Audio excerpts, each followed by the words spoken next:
I came back to Boston in a night of heavy snow, carrying a ring to mark 40 years of marriage. But instead of holding my wife, I stood in front of our front door, locked out. My access was gone. My name had been erased from the system. 30 minutes later, I was staring at Margaret in the intensive care unit, motionless. Machines were holding her hand for me. At the same moment, my phone buzzed. A photo appeared. My son, raising a glass of champagne at a luxury resort. I stood there frozen, asking myself, how fast can a family fall apart? Before I tell you what happened next, if you're listening to this story from anywhere in the world, please subscribe to the channel and leave a comment telling me where you're listening from. Your presence here is what helps me keep telling this story. My name is Thomas Miller, 68 years old. Most of my life was spent making cold decisions in the shipping industry, a place where one wrong move can cost you years. I learned to watch more than I spoke. I never imagined that coming home after 6 months away, that habit would be the only thing helping me understand what was really happening. I stood outside the ICU door for a few more seconds before pushing it open, not out of fear, but because I needed time to accept that a flight halfway around the world had ended here. No flowers, no greetings, just the sharp smell of disinfectant and the steady sound of machines working in place of the heart of the woman I had lived with for 40 years. Margaret lay there, much smaller than I remembered when I left Boston. Her hair was neatly tied back. Her face was calm. Too calm. I reached out and touched the back of her hand. Colder than I expected. Her wedding ring was still there, but loose, as if she were slowly slipping away from the life we once shared. I spoke to her softly. I told her I was home, that the snow came early this year, that I still hadn't opened our anniversary gift. I didn't expect an answer. I just didn't want the room to fall completely silent. A nurse came in, checked the monitors, then looked at me with a careful expression. She asked who I was. I answered quietly. My name, my relationship. She nodded slowly, as if matching the information in her head. Then she said something that made me freeze. The file noted that the family had requested no contact with me through international numbers. The reason was written plainly. I was said to be under long-term psychological treatment. I didn't react right away. At this age, you get used to hearing things that aren't true and keeping your face steady. I simply asked in an even voice who made that request. She glanced down at the chart and said my son's name, then his wife's, right after it, like a period at the end of a sentence. I thanked her, not out of politeness, but because I needed the conversation to end before the pieces in my head started shifting. When she left, I sat down on the hard chair beside the bed. For the first time since entering the room, I allowed myself to look directly at the contradiction in front of me. My wife was here. My son was not. I checked my phone. No missed calls. No messages. I searched for Brandon's name in my contacts, then stopped. Instead, I opened Margaret's health monitoring app. The timeline was clear. An alert for an abnormal heart rhythm had been sent 2 days earlier, close to midnight. The location was marked as our home in Beacon Hill. I closed my eyes for a few seconds, fitting the details together. I didn't need imagination. I needed order. The next morning, with the snow still unmelted, I returned to the house I had called mine for more than 3 decades. The door didn't open. The recognition system no longer accepted me. I stood there, suitcase still unopened, and realized I had been locked out of my own life. The neighbor across the street pulled back the curtain, glanced out, then turned away quickly. In Beacon Hill, people don't stare. They avoid. I called Brandon. It rang, then stopped. I didn't call again. I sent a short message saying I was home and at the hospital. It showed as read. No reply. That silence felt more familiar than I expected. It was the same way our conversations had ended in recent years. No arguments, just no one staying until the end of the sentence. That afternoon, back at the hospital, I met with the attending doctor. He spoke carefully, said Margaret was stable, but the cause of the fall couldn't yet be confirmed. An accident at home, he said, a phrase used so often it had lost its weight. I didn't argue. I asked specific questions. Timing. Delays. Who made the call for help? He answered, then paused when he realized I was retaining every detail. Before I left, I asked one final question. Who had been making administrative decisions while I was away? He looked at me then, said all documents had been signed by my son, with full family consent.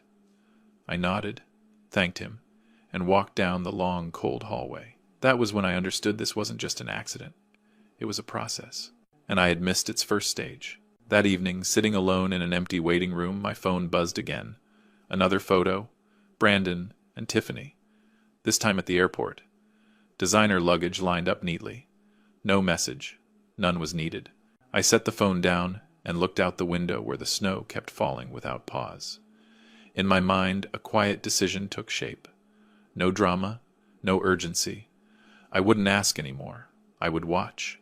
Because when people believe you've been written out of the story, they tend to reveal things they're sure you'll never see. I didn't leave Boston in the days that followed. I didn't confront anyone either. I stayed, moving between the hospital and a small hotel a few streets away from Beacon Hill, close enough to observe, far enough not to be noticed. At this age, I understand one thing clearly. The truth doesn't show up when you demand answers. It shows up when you wait for the right moment to look. Margaret still hadn't woken up. Her vitals were stable, almost too stable, cold in a way that unsettled me. I sat beside her every morning right on time like an old habit. I didn't talk much. I read short news pieces to her, told her about a new container ship in Singapore, about roads I had traveled. I acted as if everything were normal, because the moment I let myself think otherwise, I knew I'd lose the clarity I needed. In the meantime, I began reviewing things I had never questioned before. I called the bank as a long-term client just back from overseas. The voice on the line was polite, professional. When I asked about our joint savings account, there was a brief pause, then confirmation. A large withdrawal had been made 3 weeks earlier, $450,000. The authorization was signed by me. I didn't react right away. I simply asked them to email me a copy of the authorization document. When it arrived, I opened it slowly. The signature looked like mine, close enough that most people wouldn't question it. But I knew better. I had never signed my name that way. I closed the laptop and sat there for a long time. Not because of the money, but because of the preparation behind it. This wasn't impulse. This was a plan. I started hiring help, quietly, off the books. A private investigator introduced through an old connection in the shipping business. He didn't ask many questions. He listened, took notes. I didn't ask him to follow my son. I asked him to examine existing traces. Computers, access logs, the things people forget to erase when they believe they're in control. The results came faster than I expected. One gray afternoon, he placed a thin folder in front of me. No long explanation, just a few bold headings. Searches related to household accidents, questions about inheritance procedures without a will, articles on medical decision authority when a spouse is absent. I read every page carefully. Each line was calm, neutral, like academic research, but I knew exactly what the person behind those searches was waiting for. I wasn't angry in the way people imagine. I didn't slam tables. I didn't raise my voice. The feeling was more like discovering a crack in a ship's hull in the middle of the ocean. No panic, just focus on keeping it from spreading. A few days later, Brandon and Tiffany showed up at the hospital. They arrived together, well-dressed, their expressions carefully arranged. Tiffany stepped forward first, took my hand, said they had just landed and came straight here. Her voice trembled, just enough to sound worried. Brandon stood behind her, head lowered, avoiding my eyes. I let them talk. I let them explain. I nodded at the right moments, sighed in the right places. I played the role of a tired father just back from far away, still trying to understand what had happened. When Brandon said every decision had been made in Mom's best interest, I didn't argue. I placed my hand on his shoulder, light, almost not touching, and told him I trusted him. In that moment, I noticed Tiffany watching me a second longer than necessary. Her eyes weren't anxious. They were measuring. I understood. She was trying to figure out how much I knew. After that meeting, things became clearer. I reviewed old legal documents, the ones I had left untouched for years, believing family would never need them. I found small changes, made while I was away. Not enough to draw immediate attention, but enough to give leverage to someone trying to take control. That evening, I sat alone in my hotel room, looking out at a snow-covered street. I thought about Brandon as a boy. about the time he asked me whether big decisions in life always needed permission. Back then I told him power always comes with responsibility. I don't know if he remembers that answer. But I know this. Right now, he was trying to claim power without accepting responsibility. I chose not to expose anything yet. I didn't present evidence. I didn't issue warnings. I let everything continue the way they believed was safe. Because I understand a simple rule. When greed thinks it has already won, it reveals its full shape. And I needed to see that shape clearly, before closing any doors. I didn't rush into action after seeing the true shape of greed. I let it keep moving. Like a ship running at full speed, confident, unaware it had drifted out of the safe channel. In the days that followed, I narrowed my routine. Hospital in the mornings, hotel at night, and long stretches of silence in between. Time to think. It was in those quiet hours that I realized something I had overlooked. What had happened in the garage of the house? My car was still there according to the neighborhood manager. No one had used it. I asked him to open the door. The dash camera had been installed years ago. Not out of suspicion, just habit. A man used to risk repairs without drama. I took the memory card back to my room and placed it on the table like something heavy that needed careful handling. I didn't open it right away. I made coffee, sat down, waited until my hands stopped shaking. Not from fear, but because I wanted to see everything clearly. The footage played in silence. No chaos, no screaming, just an ordinary evening stretched longer than it ever should have been. Margaret appeared in frame, moving slowly, one hand on the stair rail. Tiffany stood a few steps away. When Margaret slipped, her body came to rest on the last step. Tiffany didn't run to her. She stayed where she was. Time passed. I watched the clock in the corner of the screen. 10 minutes. 20 minutes. 45 minutes. Only after the delay had crossed an invisible line was the call for help finally made. I turned off the screen. Not because I couldn't take it, but because I had seen enough. The truth doesn't need repetition to be clear. I slipped the memory card into the inside pocket of my jacket where I keep my passport. At that moment, the two held equal value. I didn't take the evidence to the police, not because I wanted to hide anything, but because I understood the cost of moving too fast. An early strike would trigger reactions I couldn't control. And Margaret was still lying there, more fragile than any argument. I needed a move that would stop everything, before it caused more damage. I met my lawyer on a rainy afternoon. He'd worked with me for years. He was used to decisions that didn't require long explanations. I laid out company documents, investment accounts. Then I said it simply. I wanted a complete restructuring of ownership.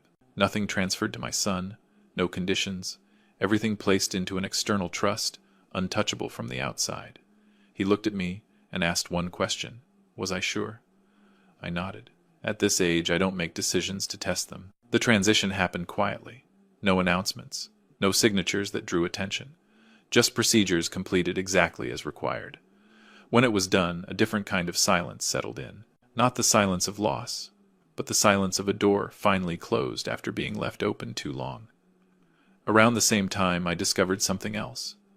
A prepared file tucked inside the family's administrative folder. Its contents were brief. An application to transfer Margaret to a long-term care facility outside the city. Low cost, minimal standards. The stated reason was convenience for the primary caregiver. I didn't need to ask who that caregiver was. I closed the folder and placed it in my bag alongside the memory card. Everything was starting to line up. That evening, Brandon called me. For the first time since I'd returned. His voice was cautious. He asked about his mom. I told him the truth. Stable, still unconscious. I didn't mention anything else. Before hanging up, he said there were some documents he needed me to sign. I told him we'd talk later. I heard a brief pause on the other end, long enough to know his plan had just met resistance. I went back to the hospital later than usual. The hallway was empty. White lights reflected off the floor like lines you weren't meant to cross. I sat beside Margaret, held her hand, and told her what I was doing. Not to ask permission, but to honor a quiet promise between two people who had walked together for too long.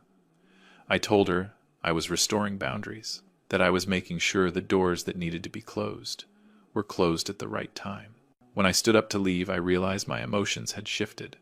No more suspicion, no more anger, just focus. I knew I was in the middle of a process that couldn't be reversed, and I knew that from this point on, every move they made, no matter how small, would be noted. Because when a trap is set deep enough and quiet enough, the only thing left is to wait, and see who walks into it without ever realizing it. I didn't wait for any more signs. Once the important doors were closed, what remained wasn't reaction. It was leaving the right way. Margaret woke up on a very quiet morning. No alarms. No chaos. She opened her eyes and looked at me as if trying to place me correctly in time. I held her hand and told her everything was fine. I didn't explain. She didn't ask. 40 years together had taught us how to trust each other's silence. The transfer was done quickly, precisely, without leaving a trail. I didn't call Brandon. I didn't inform Tiffany. I signed only what was necessary, using connections built over decades of international work. The medical flight took off at night. No noise, no names. As the plane left the runway, I looked out the window and felt it clearly. A chapter had closed. Boston disappeared beneath thick clouds, along with everything that was no longer safe. Margaret was admitted to a private hospital where no one knew who we were, and no one needed to. Things moved slowly there, in the truest sense of the word. She began to recover in a way no one could rush. I stayed close. A little each day, enough not to pressure her. During that time, I finished my last remaining business in Boston from a distance. The house on Beacon Hill sold faster than I expected. The buyer was an investment group represented by a name that raised no curiosity. The terms were clear. Residency ended within 24 hours of closing. I didn't follow the process directly. I received an end-of-day report the same way I had with hundreds of deals before. One asset transferred. One access revoked. Brandon called me right after. This time his voice couldn't hold its calm. He asked where I was, what was happening, why the bank wouldn't release funds, why everything had suddenly gone silent. I listened. Didn't interrupt. When he paused for an answer, I told him I was taking care of his mother, and that some things no longer needed explanation. I ended the call before he could say more. Tiffany sent an email. Very long, very careful. She wrote about misunderstandings, about pressure, about every decision coming from good intentions. I read it once, then saved it to a private folder. Not to respond. Just to complete a chain of evidence I no longer needed to use. A few days later, I sent Brandon an envelope. No letter, no note. Inside was a copy of a debt notice for $1,200,000, a loan he had believed I'd taken care of for him. In reality, I had only bought the debt and let it sit. Until now. All terms were valid. Nothing unexpected if one bothered to read carefully. I didn't receive a call right away. The silence lasted nearly a full day. Then the phone started ringing. Repeatedly. I didn't answer. I let things unfold in the natural order of consequences. It wasn't punishment. It was the end of a series of wrong choices. Meanwhile, Margaret began walking again, a few steps at a time. She held my hand, moving slowly down the hospital corridor, like someone learning to trust the ground beneath her feet again. I didn't rush her. I was simply there. Each step she took confirmed that leaving had been the right decision. One afternoon, as we sat by a window looking out at distant mountains, Margaret asked me one question. "Do we still have a home to go back to?" I told her we were on our way to a different place. She nodded, didn't ask more. For her home had never been a fixed address. It was a place where you didn't need to stay on guard. I closed old accounts, transferred management to the trust, stepped away from every executive role. No announcements, no goodbyes. Those who needed to know already knew. The rest didn't need to. When we left the hospital for the last time, I looked back at the white building behind us. That's where I learned something important. Sometimes the only way to protect someone is to take them out of the story before the story consumes them. And sometimes disappearing isn't running away. It's choosing to keep living.